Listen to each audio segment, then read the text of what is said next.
Salut à tous et bienvenue pour une nouvelle mise au point et je suis en slip tout de suite parce que je crève de chaud. Voilà, vous aurez cette image en tête durant toute la vidéo. Maintenant, quand on y est, j'ai plusieurs choses sur lesquelles revenir pour ce mois et même pour le mois précédent. Mais avant de commencer, il faut que je vous parle un petit peu de comment ça va se goupiller, s'organiser les vidéos en juillet-août, parce que voilà, période estivale. Je vous cache pas que je commence à être un peu crevé. Espérer une fois de plus avoir plus de temps à moi en ralentissant un peu le rythme, mais non, en fait, j'ai pas plus de temps que d'habitude. Donc là, je vais vraiment ralentir un tout petit peu plus le rythme durant ces 2 mois pour me permettre de faire un petit peu autre chose à côté. Déjà passer un peu du temps avec ma famille et aussi m'occuper d'autres petites choses à côté plutôt que seulement de cette chaîne, quoi. Donc il y aura un tout petit peu moins de contenu, j'en suis désolé, mais attendez-vous déjà à ce que pendant une période assez importante, je ne fasse plus de réac vraiment poussé, genre peut-être des trucs rapides, mais voilà, il n'y aura pas de la réac tous les jours comme ça durera facilement 1 mois et demi sans réac, parce que je vous jure, ça demande du temps et j'ai envie de me prendre une pause par rapport à ça. Donc voilà, d'ici pas longtemps, je vous sortirai une annonce sur quelle série vous voudrez que je traite en réac. Mais voilà, hein, la série en question, je m'y attaquerai pas tout de suite, tout de suite. Voilà, il y a ça dit. Va y avoir un Disneyfil de moins pour le mois d'août. Le mois de juillet, vous aurez tous les Disneyfils prévus. Vous aurez même la V2 de Toy Story 3 avant la critique de Toy Story 4. Donc voilà, ce sera complet ce mois de juillet. Le mois d'août, il y aura un Disneyfil en moins. Voilà quoi, devrait y en avoir 3 normalement, en plus du Disney HS qui sera toujours prévu. Il y en aura un en moins parce que voilà, j'aurai besoin de temps. Je vous préviens tout de suite par rapport à ça. Pour les mois de juillet-août, il y aura à chaque mois un Total Splash en moins. C'est-à-dire que j'avais prévu de faire un Total Splash tous les mercredis. Il y aura un mercredi durant les mois de juillet-août, donc 2 mercredis durant lesquels vous n'aurez pas de Total Splash. Ça me fera travailler un tout petit peu moins. Et globalement, c'est plus ou moins tout. Voilà ce que vous allez perdre durant juillet-août. C'est pas excessif, mais ce sera un tout petit peu notable quand même, que vous soyez avertis. Voilà, maintenant que c'est dit, maintenant que c'est fait, j'aurai plusieurs choses aussi dont parler pour ce mois à venir. Mais je pense que je vais en parler plus en détail à la fin de cette vidéo. Pour commencer, on va revenir un petit peu sur les films du mois et aussi sur V pour Vendetta. Parce que voilà, comme je m'y attendais un petit peu, il y avait sans doute des réactions un tout petit peu notables à reprendre sur cette critique. Malheureusement, j'ai fait ma mise au point avant de sortir la vidéo, donc j'ai pas pu prévoir exactement les critiques, les commentaires que j'allais avoir. Donc étant donné que j'ai eu pas mal de réactions, de notes qui m'ont bien plu, je me suis un petit peu penché là-dessus et j'ai envie de m'y pencher un tout petit peu plus dans le détail dans cette critique. Bon, déjà rapidement, tant que j'y pense, il y a des gens qui se sont demandé mais comment ça se fait que ce soit un Blu-ray et pas un DVD, c'est dingue, c'est la première fois. Alors sachez que je n'ai aucune estime particulière pour les Blu-ray. Je trouve que c'est juste un DVD, mais un petit peu plus joli, un tout petit peu mieux fait visuellement et peut-être en termes d'audio. Et je remarque à peine la différence. En toute sincérité, pour avoir vu ça, hein, sans doute que si vous êtes vraiment du genre tatillon, mais si pour vous un film n'arrive à avoir sa pleine puissance, que si on arrive à voir le détail au pixel près et à entendre tout avec le plus de micro-détails possibles, eh bien, sachez que c'est pas trop mon cas. Hein. Voilà, la qualité DVD me convient parfaitement pour la plupart des films que j'ai vus. Et je n'ai pas particulièrement envie de m'acheter un lecteur Blu-ray pour ça, sachant que je peux quand même lire des Blu-ray parce que l'ordinateur portable que j'ai peut le faire. Mais bon, voilà, je prends pas de Blu-ray parce que je vois pas l'intérêt de faire ça et que les DVD se valent très bien comme ça. Et la raison pour laquelle les Blu-ray n'ont pas pris la place des DVD, c'est tout simplement parce que la plupart des gens pensent comme moi je pense. Quand les DVD ont supplanté les VHS, c'est parce qu'il y avait vraiment beaucoup de plus-value, en plus du fait que ce soit un tout petit peu plus léché en termes de visuel et d'audio, mais c'était surtout mieux présenté. Il y avait un support plus léger, plus pratique, ça il y avait des problèmes de rayures, hein, les DVD peuvent encore avoir des problèmes à ce niveau-là, mais il y avait moins de contraintes par rapport au fait de devoir rembobiner sa cassette VHS. Souvent, la pellicule de la VHS a des problèmes, et on a des options beaucoup plus pratiques. Sans même parler des bonus qu'on nous donne sur un DVD, genre les coulisses derrière les scènes, scènes bonus, etc., qu'on peut voir à notre guise, les DVD apportaient vraiment une plus-value importante dans le fait que, d'une part, on pouvait vraiment choisir sa scène comme ça, d'un trait, sans avoir à passer par un rembobinage et sans savoir avec exactitude où s'arrêter pour que ce soit bien clair, bien précis. Là déjà, c'est plus, il y avait des trucs plus carrés, plus organisés, et surtout, on pouvait choisir sa langue. Ça, c'est un truc qu'aucune VHS ne faisait. T'avais pas la possibilité entre la VOST et la VF. Alors que dans énormément de cas, quand tu achètes un DVD, ben, tu peux voir la VOST, la VF, pas tout le temps, hein. Des fois il y a des cas où malheureusement c'est un peu restreint, hein. Ça c'est pas les meilleurs DVD, c'est sûr. Et voilà, il y a tellement de trucs qui sont rajoutés par rapport à la VHS, c'est tout à fait normal dans la logique que le DVD ait supplanté ça. Le Blu-ray, c'est juste plus d'options, mais les mêmes types d'options et un meilleur grain, une meilleure image, un tout petit peu, une meilleure qualité audio. Voilà. Et si pour certains ça rend la chose vraiment indéniable à prendre par-delà le DVD, pour la plupart des gens on se dit oui que le DVD ça suffit très bien en lui-même. C'est pour ça que c'est clairement pas le Blu-ray qui va supplanter le DVD de sitôt. En tout cas voilà, j'ai fait cette grosse parenthèse, je m'attendais vraiment pas à faire ça.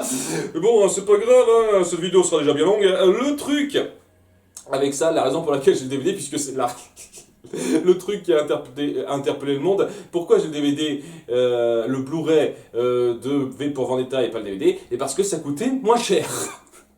J'arrivais pas à avoir le DVD pour un prix aussi bas que le Blu-ray sur Amazon, donc voilà, j'ai pris le moins cher. Tout simplement, et tout, la seule raison pour laquelle c'est le cas. Voilà, j'avais envie de balancer un truc là-dessus, voilà. Bon, c'était la remarque la moins importante. J'ai passé 2 plombes là-dessus. Bon. En ce qui concerne le reste, on a repris sur 2 points assez importants, donc c'est-à-dire les changements par rapport aux comics et le fait que c'était un peu plus subtil que ce que je pensais. Moi je pensais qu'on rajoutait des trucs un petit peu grossiers, etc. Le fait est que ça reprend une structure similaire, seulement plutôt que de transposer ça à l'époque où ça avait été écrit, c'est-à-dire la période de la guerre froide à son pic, et ben ça reprend ça dans les années 2000-2010 avec la période de tout simplement d'une pseudo-guerre froide avec les musulmans, quoi, les pays musulmans. Et ça essaye un tout petit peu de retranscrire ça dans notre monde un peu plus moderne. Et ouais, ce genre d'approche, ça peut être bien fait si le propos peut s'y prêter, et des fois c'est pas le cas. Et je sens clairement que dans ce film, c'est pas le cas. Ça voulait clairement reprendre l'ambiance de la guerre froide entre donc les États-Unis et la Russie, et retransposer ça ailleurs, ça fait perdre une partie du sel du récit, de ce que ça voulait raconter, je trouve. Et ça aurait été le même problème, vu que c'est la même personne qui a fait les 2 comics, avec Watchmen. Watchmen a clairement été pensé pour faire une critique de la société à l'époque de la guerre froide. Et si on avait essayé de transposer ça à une époque plus contemporaine, plus moderne, plus proche de celle de maintenant, et ça aurait perdu pas mal de son éclat, parce que ça a clairement été pensé pour satiriser la société de l'époque. Et lorsqu'on n'est pas totalement fermé d'esprit, on peut arriver à se transposer dans cette époque pour apprécier le propos du film, vous voyez. Même moi qui suis pas un grand féru d'histoire, je peux y arriver, je vous jure. donc ouais, c'est une perte assez forte par rapport au propos d'avoir fait ce coup-là. D'autant plus que ouais, certains points passaient un petit peu mieux, n'étaient pas aussi appuyés de façon grasse que dans le film, par exemple dans le comics. Il y avait donc cette histoire de déportés homosexuels, hein, qui nous fait son petit discours, tout ça, elle était dedans.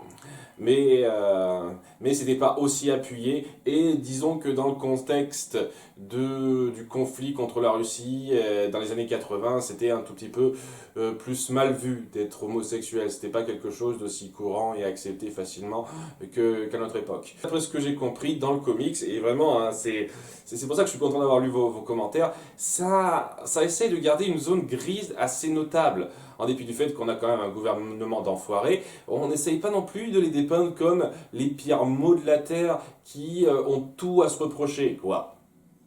On essaye quand même de montrer qu'à côté de ça, ces enfoirés ils sont combattus par un enfoiré qui va un peu trop loin par moment et qui est dans une zone grise, quoi. Il a des idéaux qui sont bons, mais il va trop loin et à la fin on n'essaye pas de l'ériger comme le grand sauveur de l'humanité qui a fait toutes les bonnes décisions, etc. Contrairement au film. Et voilà, c'est ce que je pense le commentaire qui m'a le plus intéressé, quoi, c'est de dire à quel point dans le comics de base, c'était clairement pas le cas. La fin de V, je sais même pas s'il meurt à la fin comme dans le film ou si c'est un peu différent. La fin du comics ne le dépeint pas comme un héros sauveur et comme cette espèce de configuration ultra manichéenne où un côté a tout à se reprocher et l'autre, quoi qu'il ait fait, ben, il était dans le camp du bien, donc tout ce qu'il a fait était juste et irréprochable.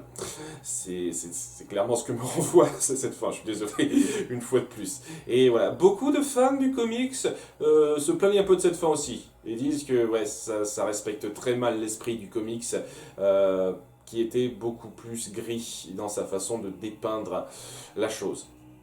Donc j'étais très content de lire ça, de voir tous ces retours. C'était très sympathique. Voilà, ça reste une adaptation pas super fidèle à l'esprit du comics, pas forcément dans les voies que je m'imaginais, mais ça reste quand même pas très fidèle et une adaptation qui prend des raccourcis un petit peu grossiers d'après ce que j'ai lu. Et ces raccourcis grossiers, je les ressens pas mal personnellement, même sans avoir lu le comics. Donc voilà, très sympa à lire. Et dernière chose à redire sur les commentaires que j'ai lus par rapport donc à ma vidéo, c'est que certains ont un peu mal pris ma comparaison entre V et Kira de Death Note. Apparemment, il y a des gens qui supportent pas Kira, tout ça. Et le truc, je tiens à dire une chose. Je dis pas que ce sont le même personnage. Il y a des différences qui sont très notables. On est dans un cadre où il y a vraiment une situation horrible qu'il faut changer impérativement dans le cas de V pour Vendetta. Et là où c'est quelque chose, c'est plus un laisser-aller du système dans Death Note.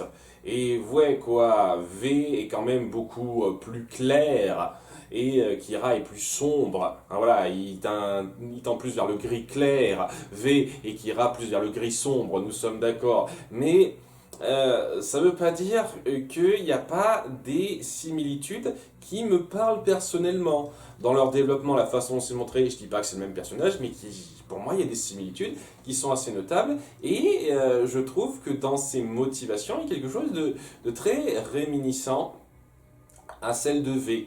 De Death Note. En tout cas, dans les motivations de V du film. Ou peut-être que c'est montré un peu différemment dans le comics, mais dans celle du film. Quelque chose d'assez réminiscent. C'est quelqu'un qui se soulève contre un système qu'il juge mal fait et qui, pour lui, mérite d'évoluer.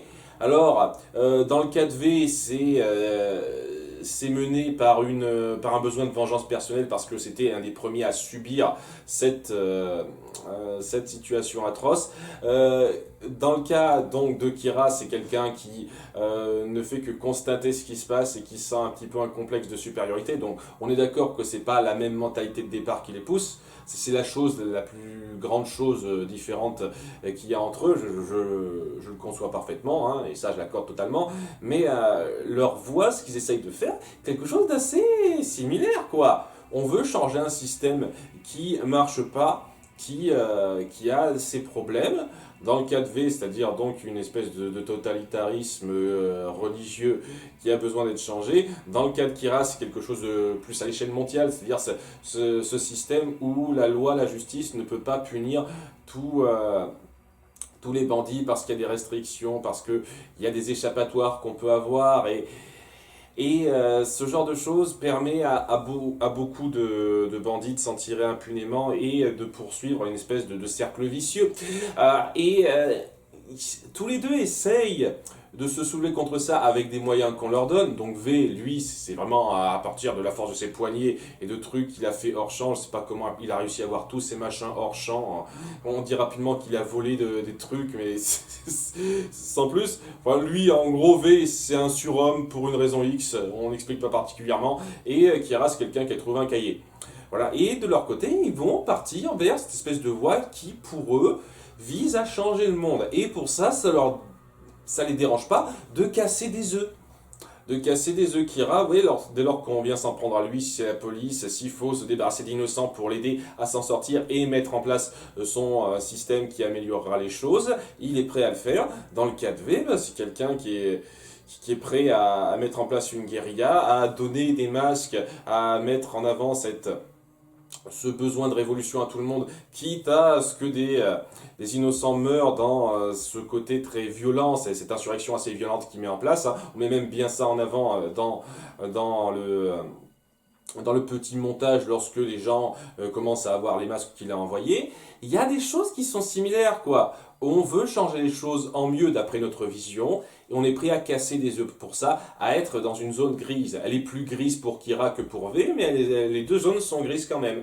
Et un truc qui me plaît avec Kira, c'est que du début à la fin, je trouve vraiment même si c'est clair et net qu'on dépeint Kira comme cette espèce de grand méchant, anti-héros, plus méchant que gentil à combattre, ça reste quelqu'un qui maintient une vision idéaliste des choses, un point de vue où, même si c'est clair et net que c'est son ego qu'il porte, il essaye de mettre en avant des valeurs sûres. Et on essaye de souligner ça dans le manga. Je ne sais plus si c'est fait particulièrement dans l'animé, mais dans le manga, on dit bien que c'est quelqu'un qui a tendance à juger un petit peu de façon juste, d'après ses critères une fois de plus. Par exemple, si quelqu'un est responsable de la mort d'une personne par accident de la route, parce qu'il n'a pas fait exprès, il n'a pas fait gaffe, tout ça, cette personne-là ne mérite pas de mourir d'après lui, quoi. Hein, sans doute que sa culpabilité le rongera et son acte ne mérite pas d'être punissable de mort. Et d'autres cas comme ça, on appuie à quelques reprises que c'est quelqu'un qui veut mettre en place une justice où ça va pas être binaire. Tu fais quelque chose de mauvais, tu meurs. Non, il y a les circonstances à prendre en compte. Voilà, il a cette vision très juste de son rôle. Kira. Et s'il y a quelque chose de très similaire qui se ressent chez V par rapport à ça. C'est pour ça que je trouve qu'il y a des similitudes qui sont intéressantes à faire entre les deux. Je dis pas une seconde que c'est les mêmes personnages, mais il y a des similitudes qui sont pas anodines pour moi. Et ouais, c'est pour ça que j'ai fait ce parallèle. N'en déplaise à certains qui apparemment n'aiment pas Kira. Moi je trouve que c'est un personnage génial. Et V avait le potentiel d'être un personnage génial s'il avait été traité vers la fin comme Kira l'a été dans son récit, mais c'est pas le cas. À nouveau, on le dépeint comme un grand héros à la toute fin et c'est assez gavant. En tout cas, voilà. J'ai fait le tour un tout petit peu de tous les commentaires que j'ai lus, que j'ai vus sur V pour Vendetta. C'était très intéressant. Je m'attendais vraiment à ce que ce soit polémique le truc là et qu'il y ait plus de gens qui votent mal ma vidéo parce que c'est clairement pas un avis que je vois souvent. Voilà, je vois pas beaucoup de gens cracher sur V pour Vendetta. Il y a des gens qui connaissent pas et donc ils s'en foutent. Sinon, les gens qui en parlent disent que c'est un putain de chef-d'œuvre. Le film, hein, bien entendu, hein, le comics, malheureusement, il y a il y a des gens qui en parlent, bien sûr, mais c'est pas quelque chose d'aussi populaire. Et puis, étant donné que c'est les Wachowski qui ont écrit, hein, évidemment, hein, des grands noms comme ça, qu'on est obligé d'adorer pour certains, c'est sûr que ça aide pas. Mais j'étais content de voir que pas mal de gens l'ont pris bien. Voilà, certaines personnes qui adoraient, mais qui ont quand même compris mon point de vue. Et une fois de plus, mon point de vue, c'est mon point de vue, ça n'a pas à être le vôtre, une fois de plus. Et pas mal de gens qui se retrouvaient un petit peu dans mon opinion. Donc ça fait plaisir. Ça fait plaisir de voir ça. Je m'attendais vraiment pas à ce que ce soit aussi bien perçu. Hein. Donc voilà, c'était très sympa de voir ça. Hein, sinon, ouais, il y a quelques personnes qui ont mal pris le fait. Hein, mais ouais, ça m'embête que t'aimes pas. J'ai pas dit que j'aimais pas. J'ai dit que c'était frustrant. Mais globalement, quand même, j'ai vanté les qualités de la chose, quoi. Je veux dire, il y a une ou deux personnes qui disent, ouais, il a descendu le film. Oui, j'ai descendu le film sur certains points. J'ai pas dit que c'était de la merde abyssale, hein. C'est quand même très loin hein, de la chose. Hein. Il a des qualités indéniables et je comprends qu'on l'aime pour ça. Voilà qui est dit. Voilà, c'était un bon retour sur ce que j'aurais sans doute dû dire lors de ma dernière mise au point. Ce qui fait que je pense que je vais pas faire de grands sujets après avoir vu le reste. Donc, maintenant que c'est dit, on va revenir sur les Disneyfiles de ce mois. Ça a pris le temps. Et on va faire assez vite sur le premier autour du Star Talent et du top 15 qui a suivi sur le doublage. J'étais très content de voir vos réactions, c'était très positif, donc il n'y a pas eu de gens pour venir se plaindre. Enfin, il y en a deux, trois qui se sont dit, ah tiens, ça m'embête que tu parles pas de telle ou telle personne, ah c'est gavant que tu mettes pas tel personnage en avant, pourquoi tu mets pas Roger Carrel dans ton top 15, c'est affreux, tout ça, tout ça. Voilà, trois, quatre personnes comme ça, voilà, j'ai qu'une chose à dire les gars, je partage ce que je préfère et... C'est loin d'être exhaustif tout ce que j'ai dit, que ce soit en matière de Star Talent, hein, il y a de très bons Star Talent dont j'ai pas parlé. Mathilde Tamé, je trouve qu'elle fait très bien Pocahontas, par exemple. J'ai à peine cité Bruno Salomon dans Les Indestructibles, alors qu'il se débrouille très bien aussi, mais bon, je voulais pas faire non plus une liste de mentions honorables qui s'étendrait trop longtemps. Voilà, il y a énormément de Star Talent que je trouve bien faits, qui sont pas dans ma liste, mais bon, il y en a beaucoup plus de 10 ou 15, quoi. Et pareil pour mes comédiens de doublage. Voilà, j'en ai cité 25 hein, en comptant les mentions honorables, mais il y en a largement plus qui m'ont marqué et que j'aime bien. Hein. C'était atroce à faire cette liste. Hein. C'était atroce de faire décider qu'est-ce qui était meilleur parmi tout ça. C'était super difficile. Hein. J'ai mis je sais pas combien de temps pour ça. Hein. Je vous jure, ça m'a demandé du temps pour décider qu'est-ce que je préférais à quoi. Donc, ouais, j'ai pas cité un que vous adorez, sans doute qu'il était pas loin, c'est pas impossible. Voilà, dans mes comédiens de doublage préférés, j'ai oublié de citer Céline Montserrat, qui devrait aussi pas être loin de mon top. Hein. Céline Montserrat qui fait Bulma, qui fait pas mal de personnages assez connus. Il a fait Dory aussi, quoi, une excellente comédienne de doublage que j'ai pas compté, mais voilà, elle aussi, je l'aime bien. Il y a énormément de comédiens de doublage que j'ai pas cités, mais qui sont bien aussi, quoi. Je peux pas faire la liste de tout, hein. Il y en a beaucoup trop. Donc, vous sentez pas vexé que je l'ai pas dit, quoi. Partagez-les, quoi. Il y a beaucoup de gens qui ont partagé, c'est génial, mais voilà, les 3-4 personnes qui se sont plaintes, vous vous plaignez pas, dites juste. Dites juste, hein, moi je trouve que ce comédien de doublage est génial, faites partager. C'est la chose, quoi. Je sais que je suis quelqu'un qui balance pas beaucoup d'ondes positives dans une bonne partie de mes critiques, mais vraiment, ce que je voulais faire avec ce top 10 et ce top 15 perso, c'était vraiment mettre en avant la positivité de notre doublage en France. Et montrer que on a vraiment du talent et faire partager ce qui pour moi est du grand talent. Sinon ouais, bon, j'en ai pas parlé en détail parce que j'ai pas grand chose à dire de plus que ce qui a été dit. Ouais, peu de jours après la sortie de ma vidéo, Patrick Poivet est mort. Hein, ça m'a fait un petit coup au cœur parce que j'adore ce type, j'adore sa voix. Et donc le fait qu'il nous ait quittés, pas très très jeune, mais quand même il aurait pu tenir quelques années de plus, quoi, ça fait de la peine, c'est sûr, ça fait de la peine et il va me manquer. Je pourrais plus jamais voir un film avec Bruce Willis maintenant. Sachant que bon, depuis quelques années, Bruce Willis il fait pas des films exceptionnels. Hein. Mais bon, c'est un détail ça. Voilà, c'est une grande perte. J'ai pas grand chose à rajouter sur ce que tout le monde a fait. Tout le monde a fait des tonnes d'hommages. Je les rejoins.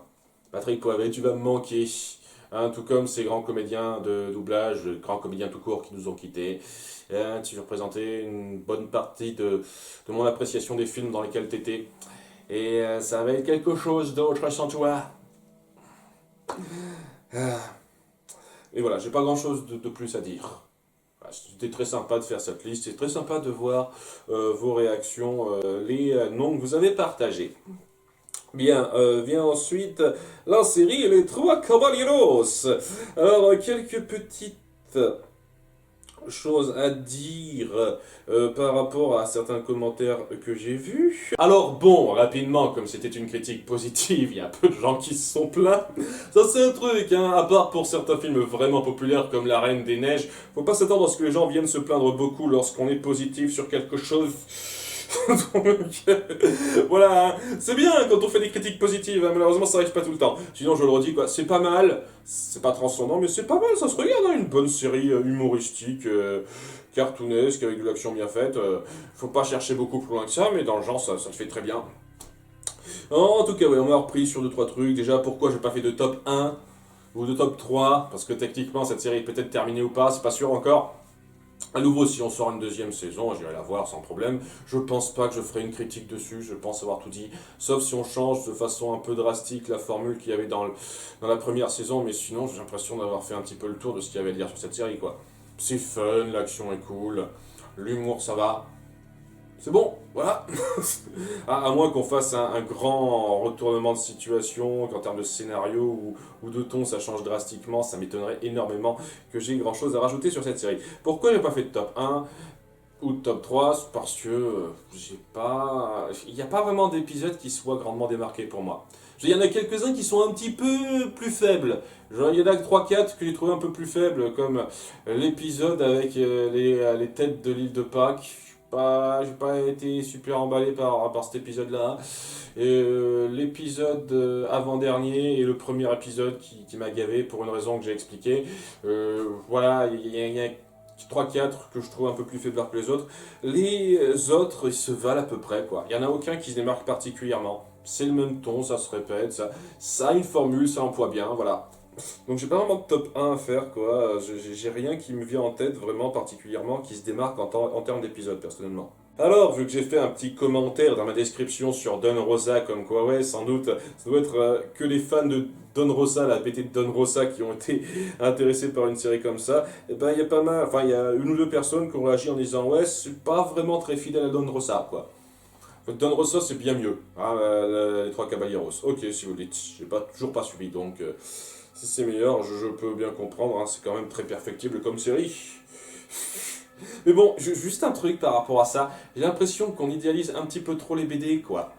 Je veux dire, quand on vient mettre en avant les BD sur Picsou et compagnie en disant que c'est genre du chef-d'œuvre d'écriture, tout ça, j'ai lu certaines de ces BD, hein.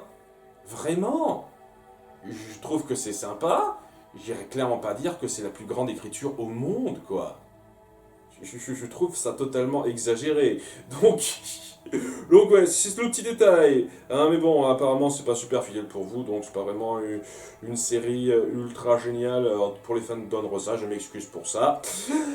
Sinon, ouais, par rapport au BD, justement, on m'a indiqué que Zizi, Lily et Lala existent déjà. Hein, ils existaient déjà avant cette série dans les BD. J'ai jamais entendu parler de ça. Ou alors peut-être que c'est vaguement passé par-dessus la tête. Et les plaintes que j'ai eues sur ces trois-là ne changent pas, seulement ça change de support.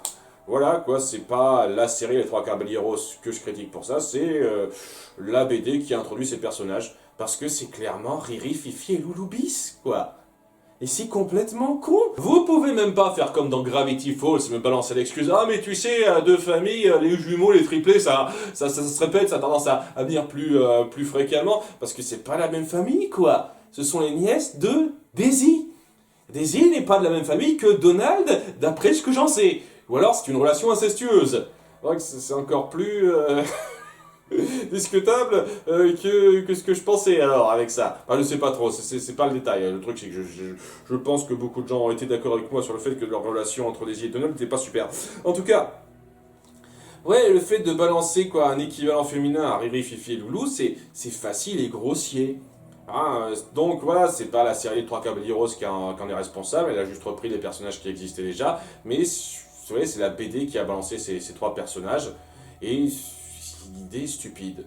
Voilà, quoi, c'est genre, ah, Riri, Fifi et Loulou, ils marquent un petit peu, et si on faisait leur équivalent féminin? Ok, c'est bien. Non, c'est con, c'est facile et grossier, c'est tout ce que j'ai à dire. Et sincèrement, c'est clairement pas dans cette série que ça m'a donné envie de suivre particulièrement ces personnages-là. Elles sont pas affreuses, mais vraiment sans intérêt, quoi. Et sinon, puisqu'on parle un petit peu de Picsou et compagnie inattendu, eh ben il y a des gens qui sont prêts à défendre la thèse comme quoi ben ça se passe dans le même univers que la bande à Picsou, la série de 2017, parce qu'on voit les trois Caballeros dans la bande à Picsou. Alors, ça c'est un truc, faut vraiment arrêter de sauter sur vos grands chevaux pour chaque petit truc en commun que vous voyez, surtout par rapport à des personnages Disney iconiques qui reviennent régulièrement. Parce que si on part de ce point de vue-là, il y a les trois Caballeros dans le film Les Trois Caballeros, ça devrait être le même univers que la série. Et on est bien d'accord que c'est de la connerie, à moins que vous soyez complètement débile. C'est pas le même univers. C'est pas la même façon d'introduire les personnages. Donald n'était pas censé connaître José et Panchito de la même façon qu'il les a rencontrés dans la série. C'est pas le même univers. On a des personnages en commun, certes, mais ce sont des personnages qui sont repris de façon différente dans chaque itération, dans chaque incarnation qu'on leur donne. Et c'est la même chose ici. Ouais, les trois Caballeros apparaissent dans la série La Bande à Picsou. Je n'ai pas encore vu leur apparition, mais je suis prêt à parier que ça va pas être forcément raccord avec l'univers des trois Caballeros qu'on a instauré. Et si c'est le cas, je vous dis clairement, je sais direct que c'est pas du tout raccord avec le personnage de Donald. Hein. Ça n'a absolument rien à voir comment on introduit le personnage de Donald dans l'univers des Trois Caballeros et dans l'univers de La Bande à Picsou 2017. Ça n'a aucun putain de rapport. Je veux dire, je suis impatient de voir une personne m'expliquer comment c'est possible que d'un côté, on ait un Donald qui est dû élever Riri, Fifi et Loulou parce que sa sœur a disparu pour une raison que je garde secrète pour ceux qui n'ont pas suivi la première saison. Voilà, qui a été obligé de garder ses neveux. Et donc, voilà, pendant une longue période de sa vie, il a été obligé de les élever lui-même. Et une série où Donald vit sans ses neveux et on n'en a rien à secouer de leur existence. On les cite même pas. Comment ça peut se rejoindre ça? À quel putain de moment ça a pu se faire? Vous pouvez pas me faire croire que ça s'est passé avant la série de 2017. Comment il a pu se retrouver là avec ces trois gars, quoi? Ça n'a aucun sens. Ça n'a aucun putain de sens. Il y a énormément de choses à redire par rapport à ça, ne serait-ce que le coffre de Picsou qu'on voit rapidement dans les Trois Caballeros, la série, il n'est pas du tout situé au même endroit que dans la série. Mais vraiment pas du tout, ça n'a rien à voir. C'est des trucs de base, vraiment des trucs de base à remarquer quoi. Ça aurait été vraiment le même univers, ils auraient voulu appuyer que c'était le même univers, ils auraient mis le coffre fort de Picsou dans une situation similaire, au même endroit qu'on l'avait vu dans la série de 2017, mais c'est pas le cas. Je veux dire, c'est pas parce qu'on voit les mêmes personnages que ça revient au même, quoi. Mickey, il est apparu dans énormément d'histoires, c'est pas toujours la même chose. Mickey, les trois mousquetaires, c'est pas du tout le même Mickey que Mickey, le prince et le pauvre, hein, c'est pas du tout la même chose. Voilà, quoi, faut arrêter de partir ce genre de conclusion débile simplement parce qu'il y a les mêmes personnages dedans, des personnages iconiques qui sont repris des tonnes de fois, ça veut rien dire s'ils sont dans les mêmes séries, quoi. Ça peut être des univers différents qui reprennent ces personnages iconiques différemment, c'est tout. Je trouve ça ridicule, je suis désolé, je trouve ça ridicule comme argument. Pour ma part, ça ne tient pas la route une seule seconde, quoi. Et si la série 2017 essaye vraiment de faire un lien entre les deux, il se tire une balle dans le pied parce que ça n'a clairement pas été pensé dans la logique, dans le début de ces séries, pour se situer en même temps. Voilà, donc ça se pète la gueule à tellement de niveaux, quoi. Je suis penché sur quelques trucs particuliers, mais il y a des tonnes de détails que je pourrais dire davantage pour bien appuyer à quel point ça n'a aucun sens, ça. Non, la théorie comme quoi ce serait le même univers, c'est du chiquet pour moi. Bien, maintenant que ça, c'est clair, on va parler pour terminer de Coraline. Et ouais, pas grand chose à dire, les gens ont bien pris ça, j'ai une fois de plus, une critique positive à dire. Ah ouais, c'était un mois très positif. Un mois très positif, ça change hein, des mois précédents, hein, ça fait plaisir ça. Et ouais, quoi, beaucoup de gens ont adoré. Certains, ça les a traumatisés quand ils ont découvert ça enfant, je peux pas trop dire. Moi j'ai découvert ça à sa sortie, j'avais 23 ans, donc voilà. Si ça vous a traumatisé, je peux comprendre un peu pourquoi. Moi personnellement j'ai été un tout petit peu traumatisé par l'étrange Noël de Monsieur Jack quand j'étais petit pour la scène de fin d'Oogie Boogie. Après en revoyant cette scène en étant adulte, je trouve que ça fait tellement fake avec le stop motion. Je suis désolé, je suis toujours pas fan du stop motion et dans l'étrange Noël de Monsieur Jack je trouve vraiment pas qu'il soit si génial que ça. Sinon, ouais, on a fait un léger parallèle avec Alice au Pays des Merveilles. Je trouve que c'est un petit peu grossier C'est juste, hein, c'est une fille qui va dans un univers un petit peu fantastique par rapport à son univers habituel. Ok, on peut trouver vaguement le parallèle, mais après c'est tout, quoi. Ça n'a pas grand chose à voir. Déjà, on sait que c'est réel, totalement réel. C'est pas dans sa tête, c'est pas psychologique, c'est vraiment des monstres réels qui essayent de la contrôler, de la manipuler pour l'attirer dans ce monde, quoi. Ça, c'est très différent de comment c'est traité dans Alice au Pays des Merveilles ou même le jeu Alice au Pays de la Folie, quoi, où on sent que c'est totalement dans sa tête, ça. Donc, ouais, c'est... Je trouve que le parallèle est un peu facile. Hein, il y a quelques petits trucs communs, mais c'est pas trop le truc. Et sinon, ouais, la chose sur laquelle on m'a le plus repris, c'est la VFQ. Alors j'ai fait une petite annonce rapide au début, histoire de dire oui, attention, c'est la VFQ. C'est tout. J'ai même pas dit attention, j'ai dit je vous préviens, c'est la VFQ. Parce que j'ai pas pu trouver la VFF. Parce que voilà. Bon, alors je vais vous montrer nouveau le DVD. Le DVD que j'ai acheté, j'ai pas pu l'avoir en français parce que ça coûtait. C'était même pas dispo. Rupture de stock, il y a même plus de DVD français. À ma connaissance, ou alors ça coûtait la peau des fesses. Enfin bref quoi. Le DVD, je pouvais l'avoir à import, export quoi, donc en anglais. Et il y a seulement la version originale anglaise dessus, malheureusement. Ce qui fait que hein, je pouvais clairement pas utiliser les images de ce DVD pour ma critique. Hein. Donc j'ai dû chercher des versions de ce film en français et comment dire ça? Sur le site où j'ai téléchargé ça, j'ai pris les versions qui pesaient le moins lourd parce qu'une fois de plus, mon disque dur il a une capacité limitée et chaque fois, je me suis fait avoir par le piège. Parce que c'était pas clair, c'était de la VFF ou de la VFQ. Il y en a même un qui disait que c'était True French alors que non, c'était pas True French. Ça c'est un truc qui me casse un petit peu les couilles.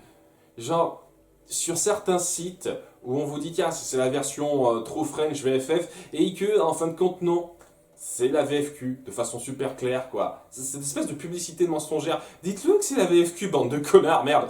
Donc, ouais, 3 fois, j'ai fait ça, et au bout d'un moment, je me suis dit, merde, quoi. La VFQ, je l'ai écoutée, elle s'entend bien, j'ai aucun problème avec elle, donc je vais faire avec la VFQ. Ça m'embête un petit peu parce que, une fois de plus, je suis habitué à la VFF, c'est pas parce que la VFQ est à chier ou quoi que ce soit, c'est juste que je suis habitué à la VFF, c'est pas pour cracher sur les Québécois, et voilà quoi, certaines voix me parlaient plus comme celle de Claire Guyot. Hein, donc, ouais, c'était un petit peu gênant, mais j'ai réussi à rebondir de façon acceptable là-dessus, et voilà. J'explique simplement pourquoi j'ai fait ça avec la VFQ et pas la VFF, et voilà, c'est parce que j'en ai eu marre de me faire avoir, et que le ratio de partage que j'avais et la taille de mon disque dur, elles n'étaient pas infinies, donc je me suis résigné à prendre la VFQ qui était de bonne facture. J'avais pas grand chose à dire. Le seul truc qui me posait un tout petit peu problème, c'était la voix du père. J'avoue que j'ai eu un peu de mal à m'y faire, mais en dehors de ça, ça passe nickel, hein, cette VFQ. Et ça m'a permis de faire certains trucs. J'ai pu rebondir là-dessus. Je suis assez content d'avoir pu faire certains commentaires, certaines remarques par rapport à ça. Comme la petite pique sur la France. Ça m'a fait un petit peu sourire, ça. Et ouais, le prénom du mec, qui au passage n'était pas dans le bouquin. L'autre enfant qui s'appelle YB et qui s'appelle Pas de bol en VFF, qui est un prénom de merde. J'ai toujours trouvé ça. Ce prénom, j'ai toujours trouvé un petit peu con-con. YB, je trouve que ça a plus de poids. Hein, sachant que c'est le nom original aussi. Il y a YB, pourquoi être, ou Yborn, pourquoi naître, pour bien appuyer, on ne voulait pas. Hein. T'es né, mais on ne voulait pas monter. Hein. C'est assez glauque et plus percutant, je trouve, ce nom-là que le nom français. Pour mettre en avant que la VFQ fait certaines choses un peu meilleures. Ça, c'est un truc que la VFQ se permet de faire par rapport à la VFF. Ça n'hésite pas de temps en temps à accepter quelques anglicismes et à les faire un peu comprendre à son public, alors qu'on essaye d'éviter un petit peu plus ça. Hein, les petits trucs en anglais comme ça serait un petit peu compliqué. Donc, pas d'anglais le plus possible dans notre VF, et donc on essaye de transformer YB en pas de bol en enlevant un petit peu l'impact de ce que ce nom signifie dans la VO. Donc voilà, c'est un truc que la VFQ a mieux fait. Voilà, c'est juste pour dire que voilà, la VFQ elle va bien, hein, c'est juste que j'étais juste plus habitué à la VFF. J'avais découvert la VFF au cinéma et à la télé. Et oui, quand j'ai dû acheter le DVD, malheureusement, j'ai pas pu avoir ce que je voulais, mais bon, la VO, j'ai encore jamais vu la VO, faudra que je me le fasse un de ces quatre, maintenant qu'elle est disponible en DVD. Bon, voilà qui termine un petit peu ça, et en ce qui concerne les sujets globaux, je vais faire des trucs rapides, parce que je pense que j'ai passé énormément de temps là-dessus. J'arrête pas de dire je vais faire court, là maintenant, faut que j'arrête de dire ça, doit plus être un automatisme. Hein. Toutes mes vidéos vont être longues maintenant, merde. Et ouais, il y a deux choses qui m'ont un petit peu interpellé, rapidement par rapport à, une fois de plus, à des commentaires sur certaines de ces vidéos sur lesquelles je ne me suis pas encore penché, mais qui pour moi sont assez intéressants à voir dans le détail. D'une part, sur la légende des trois caballeros, c'est assez bizarre au passage qu'on m'ait fait cette remarque-là pour cette série-là, par rapport au fait que je trouve pas que ce soit un accent stéréotypé, ça, qui est insultant. Je veux dire, je me suis plaint de ça dans Plains, mais pas ici. Donc par rapport à Panchito. Et là, la réponse à ça, elle est assez simple à dire et assez compliquée à présenter. Dans le sens où il y a pas mal de cas où on fait des accents stéréotypés, mexicains, latinos, tout ça. Et souvent, j'ai tendance à le pointer un petit peu et dire quand est-ce que c'est un stéréotype, que ça me gêne ou pas. Ça a été le cas dans Plains, et j'avais fait une petite remarque dans Plains à ce niveau-là par rapport à Speedy Gonzales, qui disait « Ah mon dieu, cet accent, même Speedy Gonzales trouverait que ce serait ultra stéréotypé. » Alors sachant que j'ai pas précisé l'accent, j'ai dit « Ouais, Speedy Gonzales trouverait ce personnage trop stéréotypé et insultant. » Voilà. Et le truc par rapport à ça, faire du stéréotype, du cliché dans l'accent, ça n'est pas forcément mauvais quand c'est pas saupoudré d'insultes en plus, si j'ose dire. Il y a une chose que j'ai remarqué, quelques critiques de temps en temps qui tombaient là-dessus par rapport à El Bezo dans Toy Story 3. Il y a des gens qui trouvaient que c'était un stéréotype racial un peu insultant. J'ai jamais trouvé que c'était le cas. Après, je ne fais pas partie de cette catégorie de gens, donc... c'est pas vraiment moi qui devrais avoir le plus de choses à dire, mais je ne trouve pas insultant par rapport au fait que, même si on joue un petit peu sur le côté stéréotypé là-dessus, on se contente pas de résumer le personnage à ça. On en fait quand même un ranger de l'espace qui sait bien se débrouiller, qui a un certain swag et qui arrive totalement à compenser le côté stéréotypé qui se veut drôle du personnage. Ce qui fait que ouais, je trouve pas ça insultant. Parce que même s'il y a le côté un peu cliché de la chose, il y a le côté badass qui va avec. Speedy Gonzales, c'est pareil. Speedy Gonzales, c'est un personnage qui est adoré au Mexique, d'après ce que j'en sais. Et je pense que la raison pour laquelle c'est le cas, c'est que, en dépit du fait d'avoir certains tics, certains stéréotypes, type de Mexicain, ça reste un héros qui a la classe. Il sait se déplacer très vite, il sait être malin, et il a pas mal de choses positives pour lui, en plus de son côté un peu stéréotypé. Ce qui fait que le stéréotype, on arrive plus à l'embrasser, parce que c'est pas seulement ça, parce que ça ne résume pas le personnage qu'à ce stéréotype. Par contre, dans certains cas, comme donc le personnage de Plains, en plus d'en faire un stéréotype bien gras à de nombreux moments de pseudo-catcheur mexicain, on le montre que sous des aspects négatifs en fait. C'est un crétin qui sait pas bien se débrouiller pour draguer les filles, un emmerdeur, quelqu'un qui a quasiment rien de bien pour lui. Ce qui fait qu'on retient de lui surtout son côté stéréotype exagéré. Et étant donné que à côté de ça on le dépeint comme quelqu'un de totalement négatif presque, en tout cas c'est clairement ce qui se ressent pour pas mal de gens, moi en partie, ce côté stéréotype est beaucoup plus énervant, beaucoup plus insultant parce que c'est tout ce qui transparaît chez lui. C'est un stéréotype mexicain, regardez comme il est ridicule. Ce qui n'est pas le cas avec notamment le personnage de Panchito, puisqu'on en a parlé de celui-là, c'est lui qui a lancé toute la chose. Oui, il a ses petits stéréotypes, mais ça ne veut pas dire qu'il ne peut pas avoir quelques répliques bien senties, un peu de timing, qu'il ne sait pas bien se battre, et avoir un tout petit peu de classe par moment. Un tout petit peu. Hein. Le truc avec Panchito, c'est qu'il a une personnalité un petit peu colorée, mais pas vraiment d'arc de personnage, donc c'est difficile d'avoir plus que ça. Mais voilà, il est mis en avant de façon suffisamment positive pour pas être un stéréotype raciste ennuyeux. Voilà, c'est un stéréotype sur pas mal de points, mais il a d'autres points positifs à côté pour être notable et être plutôt une représentation acceptable de la chose. Hein, je pense, à nouveau, hein, je fais pas partie des gens qui sont touchés directement, mais étant donné que le Mexique a l'air d'apprécier Speedy Gonzalez, je pense que ça vient de là. Et bon voilà, je parle de stéréotypes mexicains, mais ça marche avec tous les stéréotypes. Par exemple, Duke Kaboom. Alors, je sais pas ce que les Québécois en pensent de par chez nous de ce personnage. Moi, je trouve pas une seule seconde que ce soit un stéréotype insultant. Parce que voilà, on met un petit peu en avant son accent, certaines de ses expressions, et c'est un petit peu rigolo pour la personne qui les connaît pas et qui les découvre un peu ou qui n'a pas l'habitude de les entendre. Mais en dehors de ça, même si on le tourne un petit peu au ridicule, on ne le tourne pas au ridicule pour le fait qu'il est canadien, déjà, et ça n'empêche pas qu'il a quand même des capacités et qu'il peut être un tout petit peu efficace dans ce qu'il fait. Voilà, parce que c'est un grand cascadeur qui est capable de choses assez grandes à un moment donné, quoi. Il a ses moments de gloire. Rapidement, hein, c'est pas un personnage sensationnel, mais en termes de personnalité, il y a quand même suffisamment de points positifs qui sont montrés à côté pour qu'on le voit un petit peu autrement que comme un stéréotype québécois. En tout cas, en termes de public français. En tant que public français, j'ai pas l'impression que ce soit ça. À nouveau, hein, s'il y a des Québécois qui me regardent et qui ont pas trop été insultés parce que j'ai dit sur Coraline, sans qu'une fois de plus, quoi. Vraiment, je veux vraiment pas vous voir de haut. C'est juste que je suis plus habitué à la BFF qu'à la BFQ.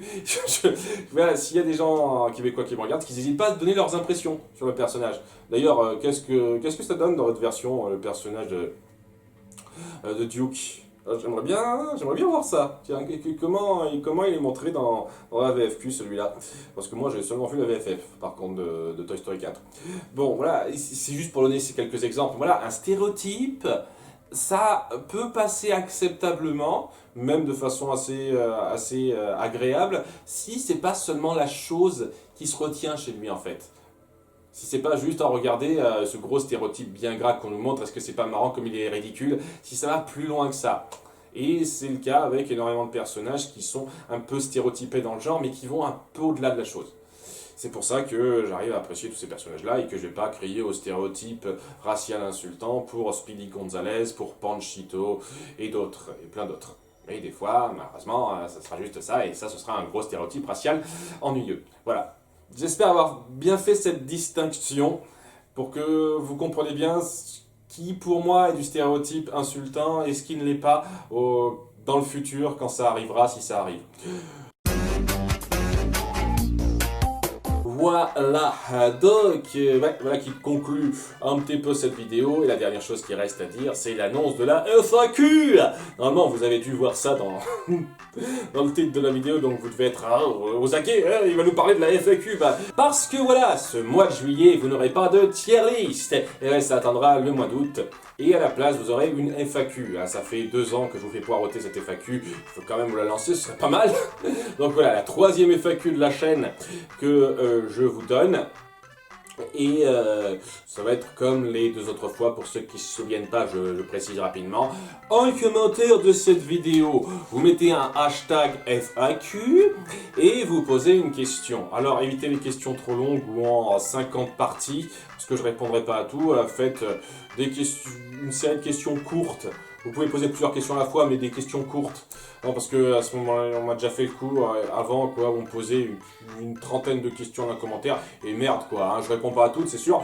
Voilà, faites-moi des listes de questions courtes, et j'y répondrai dans une vidéo FAQ, où je répondrai donc à toutes les questions que vous aurez envie de me poser dans cette section commentaires. Voilà, ça faisait un moment que j'avais pas fait ça, ça manquait un petit peu de répondre à vos questions sur cette chaîne, pas dans des lives, mais vraiment dans une vidéo vraiment dédiée à ça.